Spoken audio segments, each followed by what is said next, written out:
Oi, pessoal, tudo bem? Que alegria estar aqui com vocês. Ralamos muito para chegar no dia de hoje e hoje é o dia de curtir. O trabalho foi até ontem, hoje é um dia de muita alegria. Quem não estiver gostando, tira o sapato, levanta o pé, que eu faço aqui uma pequena enquete a ninguém. Todo mundo gostando, não disse, Gomite? 100% de aprovação. Eu estava ali sentado ao lado do Olivar, o Olivar botou a mão na minha coxa e perguntou, você está tranquilo? Eu falei, eu estava tranquilo, agora que eu fiquei tenso, né? Brincadeira, ó, coração para você. Pode botar a mão na minha coxa sempre que você quiser, tá? Bom, vamos lá. Eu vou voltar com vocês à década de 50, lá nos Estados Unidos, quando havia um programa de auditório muito famoso chamado Let's Make a Deal. E, em certo programa, o apresentador, ele montou no palco 3 portas fechadas e chamou um participante. Esse participante tinha que escolher uma das 3 portas. E o apresentador disse para ele, olha, atrás de 2 das 3 portas, em cada uma delas, tem um bode e, na terceira, tem um automóvel. Se você acertar a porta do automóvel, o automóvel é seu. Então, você escolhe uma das portas. E ele escolheu, efetivamente, foi lá para a porta número 1. Depois que essa escolha foi feita, o apresentador, então, que obviamente sabia onde o automóvel estava, ele abre uma das portas. E o que tem na porta? Um bode. E aí, então, ele vira para o participante e pergunta, você quer trocar de porta ou você quer permanecer na porta que você escolheu? Porque a pergunta, de outra maneira, significa o seguinte, que escolha vai te dar mais chance de ganhar o automóvel? Ficar na porta ou trocar de porta? Gomide, o que você faria? É melhor trocar de porta, é melhor ficar ou tanto faz? Tanto faz, 2 portas, 50%. Né? Pois é, então, na época que o programa veio ao ar, quando o apresentador revelou, né, o resultado, quais seriam as chances, a chance era de 1/3 e de 2/3, não de 50% para cada porta. E isso gerou a revolta, inclusive, de alguns matemáticos premiados da época. Falaram, isso é absurdo, são 2 portas e 50%. Eu não vou ficar explicando aqui agora porque é 1/3, 2/3. Quem quiser depois me procura ou dá uma olhadinha no Google porque isso acontece. Mas eu posso garantir é que a maioria aqui dos presentes no auditório não concorda com isso. Não é possível ser 50%. Né? Isso ficou muito famoso e foi conhecido como problema de Monty Hall. E por que isso acontece? É por causa da intuição. Porque esse tipo de escolha agride a nossa intuição. E o nosso cérebro, ele vem sendo moldado ao longo de toda a história da evolução, eu estou falando de bilhões de anos, para agir conforme a intuição. Porque foi a intuição que fez os nossos antepassados e nós mesmos escaparmos de predadores e de outros perigos. Então, é natural e esperado que nós, em muitas situações, hajamos com base na nossa intuição. Acontece que, em determinadas situações, a intuição pode nos levar a erros muito sérios. E o caso que eu me propus a falar aqui com vocês, no meu entendimento, é um deles.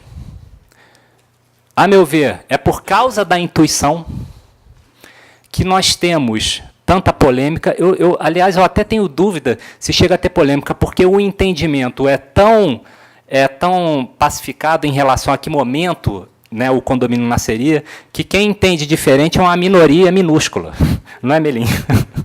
Eu e Melim estivemos lá na Jornada de Direito Civil, na Comissão de Direitos Reais, o Marco Aurélio estava lá também, e nós fomos defender, né, justamente essa tese de que momento nasceria o condomínio edilício. E quando eu fui, em determinado momento que eu fui argumentar, na minha frente tinha uma desembargadora do Paraná.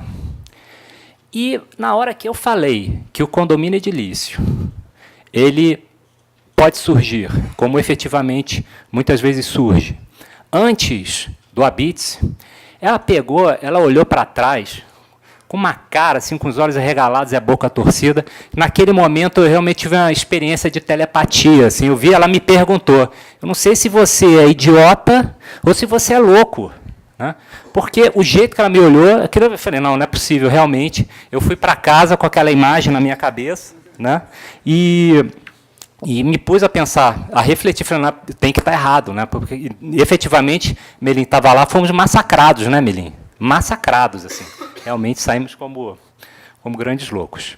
E, para, então, contextualizar essa situação, né, como assim esse momento que você está falando exatamente? Se a gente for pegar o processo de gênese e desenvolvimento do condomínio edilício, nós temos 6 principais passos.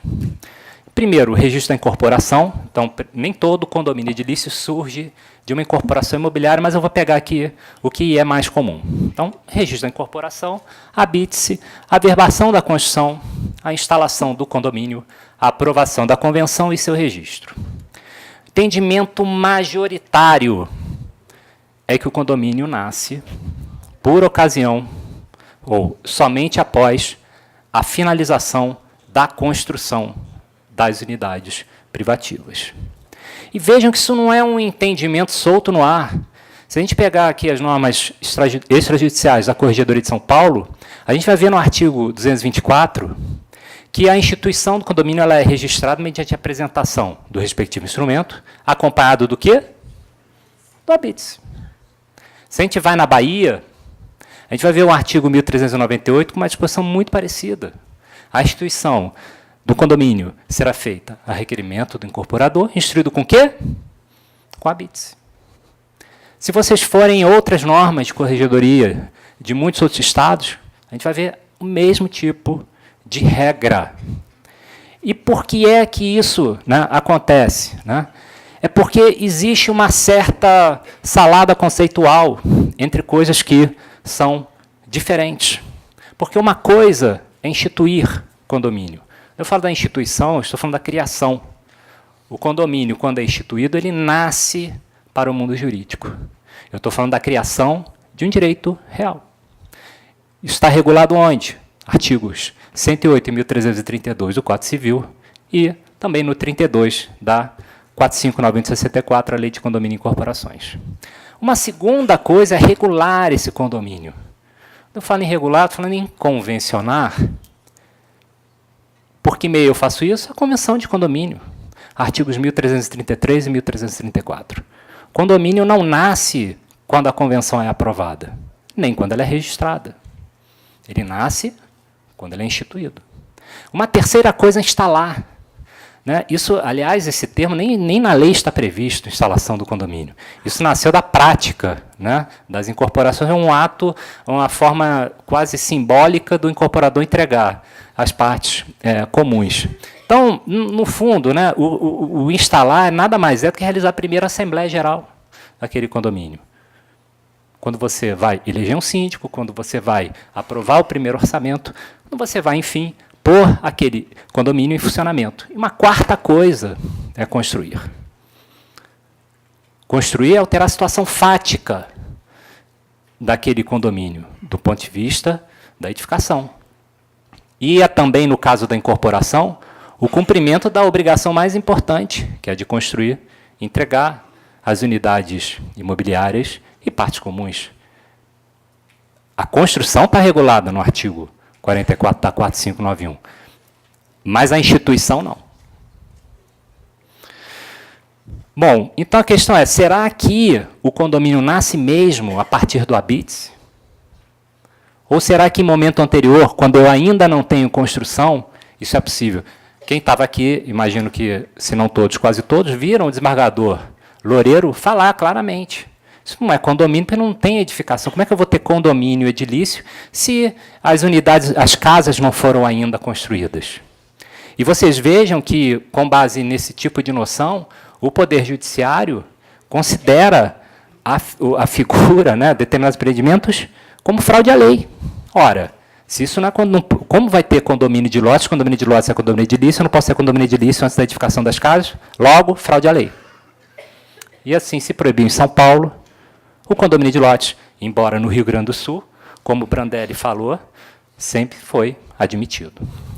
E de onde vem isso? Isso vem da noção intuitiva de que a unidade imobiliária só existe quando a construção termina. Isso é intuitivo, faz sentido. Né? Com base apenas no bom senso, faz sentido. A unidade não existe se ela não foi construída ainda. Mauro, mas eu não estou aqui falando de arquitetura nem de engenharia. Eu estou falando de direito.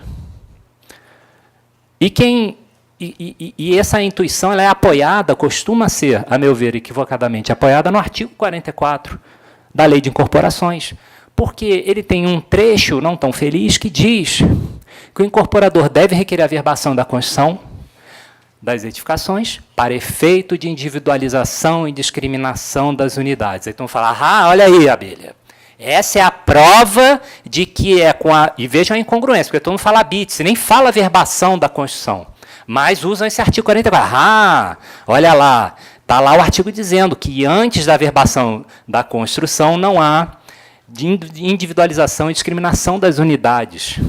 Mas, ora, todo mundo sabe que a interpretação literal é, de longe, o método mais defeituoso. Temos que ter muito cuidado com a interpretação literal.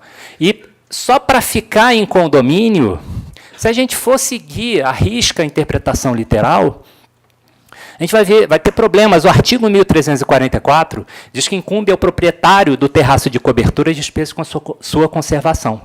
Se eu aplicar à risca esse artigo, eu não vou poder dizer que o titular do direito ao uso exclusivo também é responsável, porque o artigo só fala no proprietário, e o titular do direito ao uso exclusivo não tem propriedade, só tem o uso exclusivo. Então, não seria responsável? Claro que é. Então, para dar um outro exemplo, o artigo 504 do Código Civil, que trata do direito de preferência.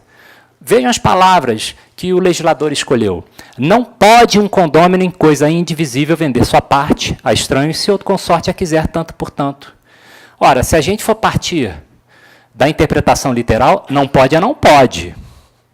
Essa venda pode ser considerada inválida. Quando a gente sabe que a venda não só é válida, como é plenamente eficaz. Simplesmente o que ocorre é uma janela de 6 meses, durante a qual o condômino prejudicado pode entrar com a ação de adjudicação compulsória e forçar uma segunda transmissão.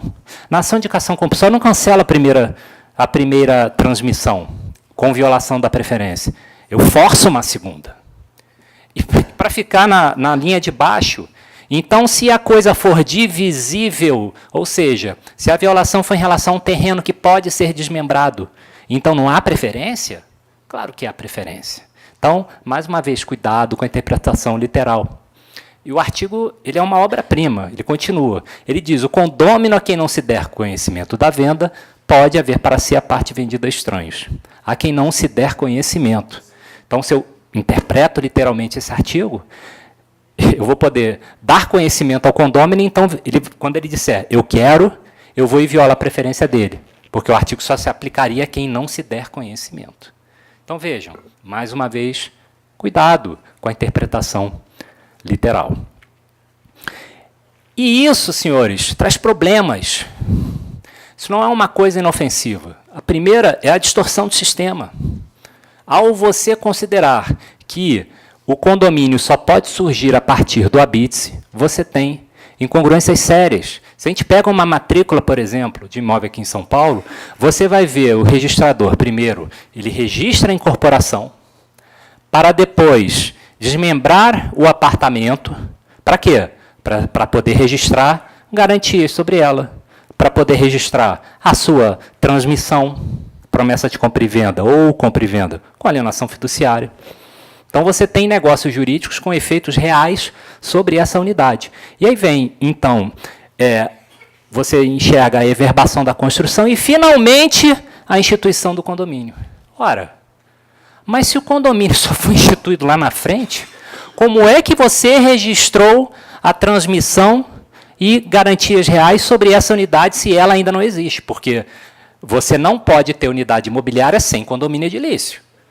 Só existe unidade imobiliária se existir condomínio edilício.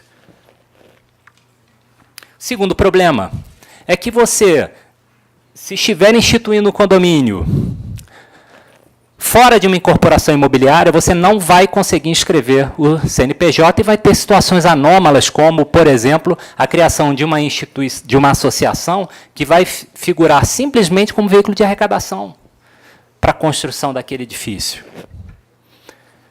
A Receita Federal, na instrução normativa que trata do CNPJ, lá no anexo 8, quando trata do condomínio edilício, e essa, aliás, é uma disposição que muita gente nem conhece, e eu estou me referindo aqui à fiscal da Receita Federal, ela até abre uma janela em relação à incorporação imobiliária. Você não precisa necessariamente da convenção de condomínio registrada no Regimóveis para obter o CNPJ. Se você tiver a certidão emitida pelo Regimóveis que confirma o registro da incorporação, você também consegue. E por que você consegue? Porque com o registro da incorporação, você já tem condomínio edilício. Se você já tem condomínio edilício, de acordo, né, para efeitos fiscais, vai ter CNPJ. Mas se você estiver fora da incorporação imobiliária, nem essa instrução te socorre. E você tem efeitos sérios, como, por exemplo, os bancos. A maioria dos bancos só abre conta em nome do condomínio se você chegar lá com a convenção de condomínio registrada. Mas acontece que muitos condomínios não têm convenção, nem aprovada, não tem. Por que não tem? Porque não esqueceram de ter. Ou porque não foi via incorporação e ninguém pensou nisso. Ou porque o incorporador achou que a minuta do memorial era a convenção, quando é só uma minuta, isso não é convenção. E aí ninguém aprovou a convenção depois. O condomínio não tem convenção, hoje são 500 unidades, não consigo reunir 2/3 para ter convenção, nem consigo registrar. E no condomínio não pode ter conta bancária. Porque um dia um estagiário chegou lá no setor jurídico, teve essa grande ideia, isso se espalhou entre os bancos e pronto, ninguém mais faz. Tenta chegar lá com o registro da incorporação, ver se você vai conseguir abrir conta corrente. Você vai falar com o gerente? Né? O gerente fala, bom, ele tem uma cartilha, não tem a menor condição de decidir ali. Então, vejam, são problemas do dia a dia que vão se avolumando em razão desse entendimento. De novo, artigo 44 da Lei de Incorporações não trata da instituição. E isso está regulado no Código Civil. E reparem que o Código Civil, lá no artigo 1332, ele simplesmente repetiu a regra lá do artigo 7º da 4591. Então, a 4591, quando surgiu, ela corretamente, ela dividiu funções. Ela disse, artigo 7º vai tratar da criação do condomínio, artigo 44 vai tratar de outra coisa, mas não da criação do condomínio. O artigo 1332 preservou essa regra. Vejam que eu botei amarelo, além do disposto em lei especial. É o artigo 32 da 4591. Porque se eu estou numa incorporação imobiliária, não basta eu olhar para os requisitos do 1332. Eu tenho que olhar também para o artigo 32 da lei especial. Aí tem alguma exigência de habite para instituir condomínio? Olhem o artigo 32, vejam se alguém encontra habite como requisito para registro da incorporação. Seria um contrassenso, né? Porque se o prédio já tem... se você vai vender as unidades imobiliárias depois do prédio pronto, isso não é incorporação. Enfim. Mas, ainda, né, com aquele olhar, né, espantado da desembargadora, eu falei, não, mas tem que estar errado. Vamos pesquisar isso mais um pouco. Aí eu achei o artigo 483 do Código Civil. O artigo 483 diz que a compra e venda pode ter por objeto coisa atual ou futura. Pronto. Essa é a solução. Então, não tem problema vender unidade imobiliária que não existe, porque o artigo 483 me permite. Só que, senhores, eu estou no campo do direito registral. Para efeito de criação de direitos pessoais, ok o 483, mas não para a constituição de direitos reais, para transmissão de direitos reais sobre bem imóvel. Eu não posso vender imóvel desmembrado antes de registrar o desmembramento. Nem posso vender lote antes de registrar o loteamento. Isso é crime, inclusive. Não pode.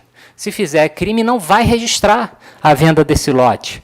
Por quê? Porque o lote não existe como unidade de imóvel separada, fracionada, antes do registro do loteamento. E por que com condomínio edilício seria diferente? Isso aqui também eu estou falando de direito real.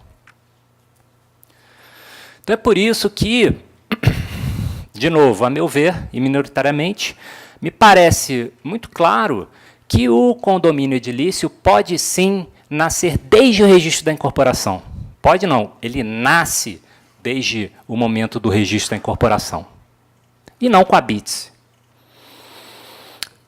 A consolidação normativa do Rio de Janeiro, lá no artigo 672, ele resolveu parte do problema. Vejam que o 672, ele diz quando a instituição de condomínio não for precedida da incorporação registrada. Aí sim você tem que entregar o ABITS. Está errado, mas é menos pior. Nem nesse caso deveria ser necessário, porque mesmo num caso em que um grupo de proprietários resolve instituir um condomínio edilício sobre aquele imóvel onde será exigida uma incorporação, basta eles apresentarem o quê? O projeto aprovado. Eles não vão poder vender, porque para vender, aí eles têm que registrar a memorial de incorporação, porque venda de unidade a construir é incorporação imobiliária. O 671 e 673, eles, inclusive de forma expressa, admitem a abertura de matrícula da unidade autônoma a construir quando a instituição do condomínio ocorre no bojo de uma incorporação imobiliária. Só para vocês verem com seus próprios olhos, está lá. Por exemplo, apartamento tal do prédio o quê? Em construção. Está aí, é um imóvel, existe. Se a unidade imobiliária existe, é porque existe, atrás dela, um condomínio edilício. Então, para que chongas serve o artigo 44, se ele não trata de instituição? Ora, o artigo 44 ele tem dois efeitos importantíssimos. O primeiro é, por fim, a incorporação. A incorporação imobiliária oficialmente termina com a averbação da construção, embora nós tenhamos aí efeitos posteriores, mas nenhuma contradição. E ela promove a alteração da qualificação registral daquela unidade imobiliária. Aquela unidade imobiliária a construir, ela passa a ser construída. O sistema é coerente. Então, nós, tal como sistema, nós precisamos ser coerentes. Ou a gente vai continuar com o entendimento de que o condomínio edilício surge somente com a BITS, e, nesse caso, nós não poderíamos admitir nem a venda, nem as garantias sobre unidades, já que essas unidades juridicamente não existem. Ou então a gente vai considerar esses negócios lícitos, e eu duvido que alguém aqui ache o contrário. Óbvio que os negócios são lícitos, e nós temos que, lutando contra a nossa intuição, considerar que o condomínio surge, sim, antes do ABITS. Nadar contra a corrente da intuição é difícil, mas o sistema jurídico nos dá as ferramentas para isso, e eu acredito que, nesse caso do condomínio edilício, isso é relevante, porque isso vai efetivamente flexibilizar muito as estruturas jurídicas na constituição de empreendimentos. Obrigado.